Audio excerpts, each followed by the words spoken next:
fatos e mistérios.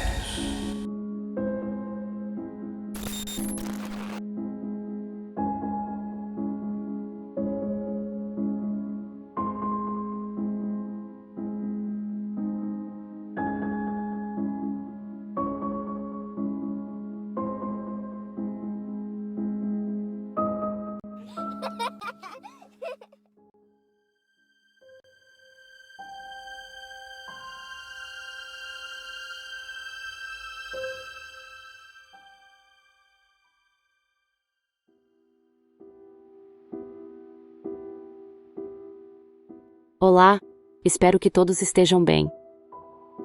Antes de iniciar o relato, farei uma breve apresentação. Sou uma mulher casada e mãe de um filho, a quem aqui darei o nome de Pedro. Tenho 36 anos, meu esposo 38, moramos em Belo Horizonte, capital de Minas Gerais. Atualmente, nosso filho Pedro possui 14 anos de idade, mas na época em que os fatos do relato aconteceram, ele possuía apenas 5 anos de idade, recém-completados.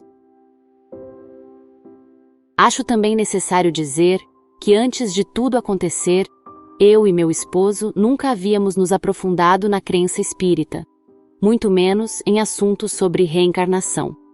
Independentemente de religião, nos considerávamos cristãos, apesar de não frequentarmos na época qualquer tipo de culto religioso, e apesar de nossas famílias serem, em sua grande maioria, de religião católica. Pois bem, eu e meu esposo sempre tivemos uma similaridade de personalidade e gostos. Somos pessoas bem tranquilas, calmas, não gostamos de lugares barulhentos ou agitados e somos fascinados por viagens a lugares históricos. Sempre que possível, viajamos para cidades históricas. Igrejas antigas, praças, casarões, ruas cujo calçamento ainda são de pedra e outras coisas deste tipo sempre nos encantaram. Depois do nascimento de nosso filho, ganhamos mais um companheiro de viagens, pois desde pequeno ele já nos acompanhava. E foi em uma dessas viagens que fizemos a uma conhecida cidade histórica de Minas Gerais, que fomos surpreendidos pelo nosso próprio filho, que sempre foi uma criança normal, como tantas outras. Por isso, nunca imaginaríamos que algo do tipo poderia um dia acontecer conosco. Fomos de carro para o destino de nossa viagem e chegamos à pousada onde nos hospedaríamos ainda no mesmo dia, no período da tarde. Estávamos muito cansados, principalmente meu esposo, por ter dirigido por uma longa distância, e meu filho, já que crianças sempre se sentem muito cansadas em longos trajetos feitos de carro. Então decidimos não sair naquele mesmo dia, apenas descansar e repor nossas energias para aproveitarmos completamente dispostos e renovados o dia seguinte, o qual passaríamos visitando os locais históricos e monumentos da região. No dia seguinte acordamos bem cedo, tomamos café da manhã na pousada e iniciamos nosso passeio. Visitamos algumas ruas com casarões antigos, museus, monumentos e praças da cidade.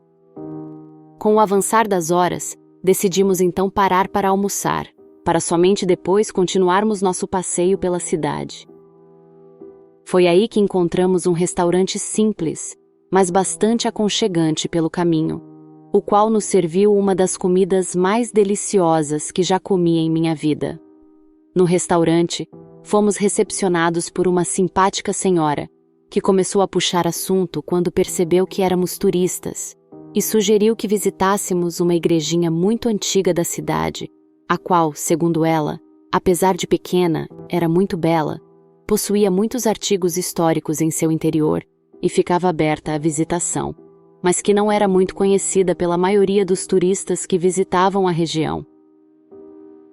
Após o almoço, pegamos então o caminho indicado por aquela gentil senhora para chegar até aquela pequena igrejinha, que de acordo com ela não ficava tão distante dali. Ao chegarmos em nosso destino, começou nossa intrigante experiência. Meu filho, ao descer do carro, olhou para a igrejinha, Arregalou seus olhos e logo em seguida me olhou e disse: Mamãe, eu já vim aqui. Inocentemente, eu lhe disse então que ele estava se confundindo, pois era a primeira vez que ele e o papai visitávamos aquele lugar.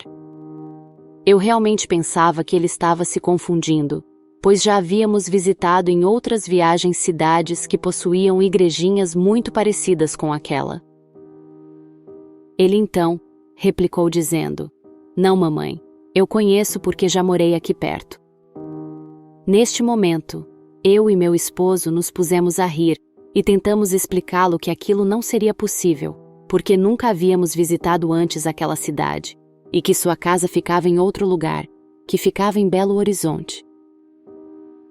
Mas ele não hesitou e me disse: Morei sim, mamãe, em uma casa branca e azul com uma moto pendurada na parede, que fica depois da pracinha pequenininha que tem um chafariz no final dessa rua, e quero voltar lá.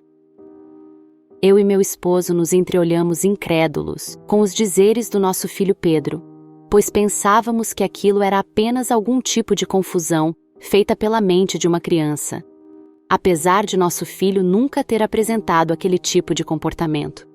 Dissemos então a ele que logo após visitar a igrejinha, iríamos ao lugar que ele falou, pois achávamos que logo ele esqueceria daquela história. Mas para a nossa surpresa, ao sair da igrejinha e nos direcionarmos para o carro, ele prontamente indagou: Mamãe, você disse que depois da igrejinha iríamos visitar minha casa. Como já estávamos ali, fazendo um passeio, perguntei ao meu esposo se poderíamos seguir a pé por aquele caminho indicado pelo nosso filho, e após a concordância do meu marido, começamos a caminhar. Estávamos com tempo disponível, e também achávamos que talvez, por aquele caminho, poderiam existir outros pontos turísticos que pudessem ser visitados, mas em nenhum momento passou pela minha cabeça que nós iríamos presenciar uma sequência de acontecimentos que nos deixariam ainda mais intrigados.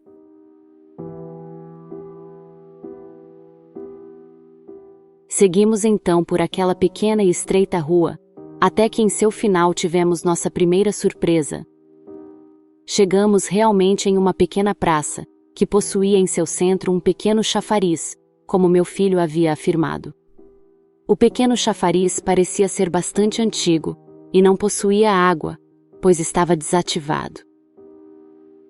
Neste momento então meu filho nos disse para continuarmos andando, e nos guiou por algumas ruas desconhecidas, quando de repente, para nosso total espanto, avistamos de fato uma casa branca com detalhes em azul, a qual possuía 2 andares, e parecia estar inabitada. Quanto à descrição feita anteriormente pelo meu filho, pasmem, na frente daquela casa realmente havia uma moto, dessas antigas no estilo Harley Davidson, pendurada a cerca de uns 3 metros de altura, como se fosse uma espécie de troféu.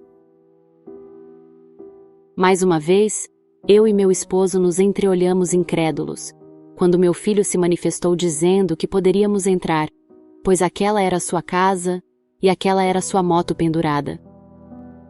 Dissemos a ele que não podíamos entrar, pois a casa não era nossa e que estava, inclusive, com a aparência de abandonada, pois estava toda trancada e com um mato muito alto à sua volta.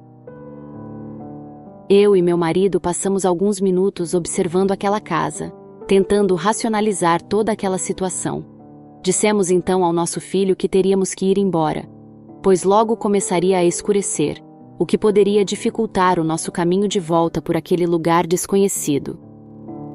Em protesto, ele fez então um enorme bico e cruzou os seus braços com indignação, pois queria a qualquer custo entrar naquela casa. Mas lhe explicamos que poderíamos ser presos se fizéssemos isso, a fim de que ele compreendesse a situação. Nos pusemos então a caminhar, buscando o caminho de volta para chegar em nosso carro, que estava estacionado perto da igrejinha. Quando ainda próximos da casa, encontramos uma mercearia, onde paramos para comprar água.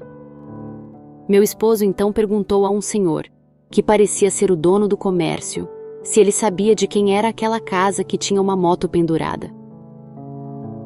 O homem respondeu que aquela casa pertencia a um dentista, mas que ele já havia falecido há alguns anos. Disse também que o homem pertencia a um grupo de motoqueiros, daqueles barbudos e que viajam pelas rodovias usando seus coletes. Isso explicava o porquê daquela moto pendurada na frente da casa. Quando eu indaguei se algum parente do homem ainda morava por ali, o senhor falou que não. Disse que desde o falecimento do homem sua casa permanecia fechada, porque os 2 filhos do falecido dentista moravam em Uberlândia e se recusavam a vender o imóvel. Pegamos então o caminho de volta para a pousada, onde chegamos exaustos e ainda intrigados por toda aquela experiência.